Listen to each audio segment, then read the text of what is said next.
Kita itu sendirian dan tidak ada yang peduli. Maksudnya apa? Maksudnya adalah kita harus bertanggung jawab terhadap diri kita ya sendiri. Nggak ada yang peduli, teman-teman kita nggak ada yang peduli, mau itu keluarga, mau itu siapapun, tidak ada yang peduli dengan diri kamu. Jadi aku mengalami banyak kesulitan di beberapa tahun terakhir. Itu membuat aku banyak banyak banyak introspeksi diri. Apa sih yang terjadi sebenarnya? Kenapa sih nggak ada yang mau bantuin aku? Kenapa sih nggak ada yang respect sama aku? Tapi ya setelah aku tahu, ya memang tidak ada yang peduli dengan apapun yang kamu alami. Dan itu juga aku sadari di saat dulu waktu COVID 2020. Sebelumnya aku membangun bisnis startup di 2018-19 dan kemudian harus tutup di saat COVID. Dan itu titik yang menurut aku tuh titik terendah yang pernah aku alami. Dan di saat itu ya kebanyakannya tidak ada yang respect, tidak ada yang membantu karena ya mungkin waktu itu teman-teman juga pada susah semua, tapi banyak teman-teman yang dulunya sering kubantu ya waktu kita minta bantuan nggak ada. Nah, itu sering terjadi. Ya kalau teman-teman cuma nyemangatin ya mungkin ada dari 100% yang kamu punya, ya 10% lah teman-teman akan ada yang semangat ya, kita harus tetap jalan ya, ada. Tapi untuk yang sangat-sangat peduli itu hampir tidak ada.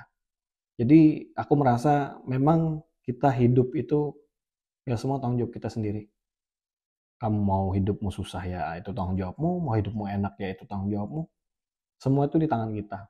Jadi perjalanan bisnis yang kujalani dari lama banget di 2015, 16, 17 sampai hari ini itu banyak banget yang bilang hari ini kalau misalnya orang ngelihat dengan bisnis yang kujalanin orang bilang hoki ya. Aku nggak percaya hoki. Hoki itu bisa diciptain. Mungkin teman-teman mikir, wah hoki ya, si ini bisa begini, hoki ya, si itu bisa begitu. Enggak teman-teman, nggak ada yang hoki. Semua itu karena kamu udah siap, mentalmu siap, secara knowledge-mu siap, kamu udah siap bertarung, siap di saat kesempatan itu datang, kamu udah bisa hajar semuanya. Nah itu orang pikir hoki. Sama seperti waktu aku bikin bisnis kopi bersama 3 orang co-founderku, kita bikin dan teman-teman kalau mau tahu, aku tanpa modal sama sekali 0 rupiah, hanya dibantu 3 orang temanku. Aku cuma punya otak, aku bilang aku cuma punya otak, aku cuma punya tenaga, aku cuma punya kreativitas, aku cuma punya mental yang aku punya. Tapi aku berjanji aku pasti bisa bikin itu besar. Nah jadi waktu itu orang anggap 2 bulan kita udah langsung buka 2 cabang, dianggap hoki ya. Si Aib hoki ya. Hoki ya, enggak teman-teman. Mungkin teman-teman ada yang di industri kopi udah lebih lama, tapi di situ-situ aja. Aku memulai 2 bulan terus bisa langsung buka cabang kedua, ketiga, bahkan sampai kemarin kita di 12 cabang. Kita teman-teman mikirnya hoki ya? Enggak teman-teman. Itu semua aku laluin dari itu berdasarkan semua pengalaman yang sudah aku lewatin. Dan yang harus kalian tahu aku bukan ahli di kopi, bukan. Aku cuman ya sedikit paham tentang bisnis, apa yang harus dilakukan, apa yang harus dibuat, dan mungkin di saat itu momentumnya pas. Akhirnya, boom. Tapi apakah mudah? Tidak. Membuat bisnis itu sangat mudah. Yang paling sulit adalah mempertahankan bisnis tersebut. Dan tidak ada kalau orang bilang, wah bisnis itu harus autopilot ya. Biar kita bisa jalan-jalan. Nggak ada teman-teman. Kalau bisnisnya stuck, tidak bertumbuh, ya kamu di dalam aja tuh nggak bertumbuh. Apalagi kalau kamu jalan-jalan itu udah pasti mati. Nah, bisnis kopi yang kami jalanin, ya emang udah waktunya. Itu udah timing yang udah kami pun udah sadar. Itu waktunya exit. Gitu. Nah, terus dari semua perjalanan itu masih banyak cerita soal hoki. Kayak sekarang misalnya aku di bisnis vendor event. Orang mikir, wah dia hoki ya, dia ini ya. Enggak teman-teman. Sebenarnya enggak yang segampang itu dibilang ini hoki, tidak. Aku cuma tahu bisnisnya, aku tahu aku bisa di situ, ya udah, aku udah ya jalanin aja. nggak ada yang harus begini begitu, nggak. Tapi yang jelas yang aku jalani adalah aku ingin fokus di industri itu. Aku akan sangat-sangat fokus di bisnis yang aku jalanin. Nah, di samping itu banyak teman-teman yang berpikir, Kok bisa ya Ayub kayak gitu? Kok bisa ya dia bisnis ini kok bisa jalan ya sama dia gitu? dan yang harus teman-teman tahu, aku itu orang yang tidak mudah menyerah. Aku itu orang yang enggak gampang untuk give up. Aku nggak ingin menyerah, aku harus selesaikan sampai ujungnya, sampai aku masih bisa nggak ya ditembus ya. Kalau aku nggak bisa ya udahlah. Aku tipikal orang yang seperti itu, aku nggak akan berhenti sampai itu kecapai apa enggak. Jadi perbedaanku pun dengan teman-teman yang punya basic sama seperti aku ya. Aku kebetulan basicku adalah seorang marketing atau sales. Kalau teman-teman yang kenal aku adalah seorang sales dulu, sales mobil.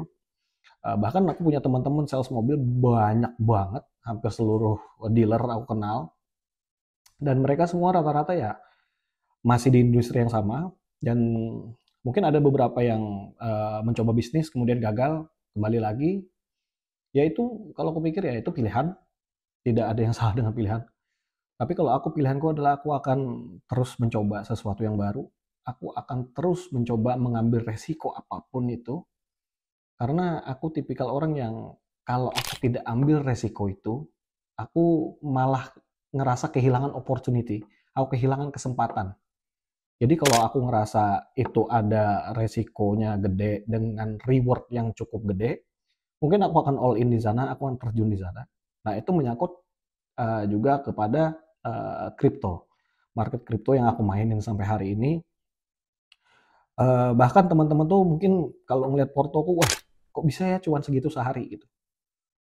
Ya di belakang itu juga nggak langsung segitu, nggak langsung segitu. Bahkan kalau lihat minusnya juga gila-gilaan juga. Cuman ya orang-orang kita ini kebanyakan memang melihat dari sudut pandang yang wah enaknya aja. Oh enak ya. Sama seperti video ini. Video ini aku mulai juga cuman pengen mulai aja. Tapi kalau dulu mikir terus, mulai nggak ya bikin konten, mulai nggak ya? Tapi kayaknya kalau nggak mulai-mulai nih ya nggak mulai-mulai.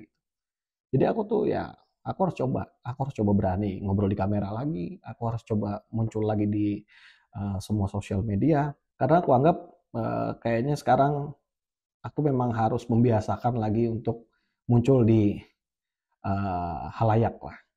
Dulu setelah lama bertahun-tahun tuh jarang muncul di mana-mana. Bahkan ya teman-teman, aku tuh orang yang sekarang males banget untuk nongkrong di tempat-tempat yang terlalu ramai, terlalu banyak manusia gitu. Aku lebih seneng yang tempat yang private sendiri, yang nggak terlalu banyak orang. Karena aku biasa bawa laptop, aku sambil kerja. Karena kemanapun ya aku selalu bawa laptop lah. Aku pengen sambil kerja, sambil ini. Ya kalau tidak ada yang kerjain biasanya aku pantengin market. Ya jadi kembali lagi tanggung jawab kita sendiri. Tidak ada yang peduli. Kita sendirian, tidak ada satupun orang yang peduli.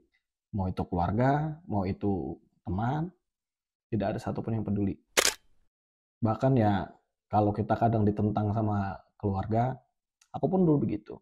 Ditentang sama keluarga, ngapain bisnis, ngapain ini, ngapain itu. Udah kerja aja kayak orang.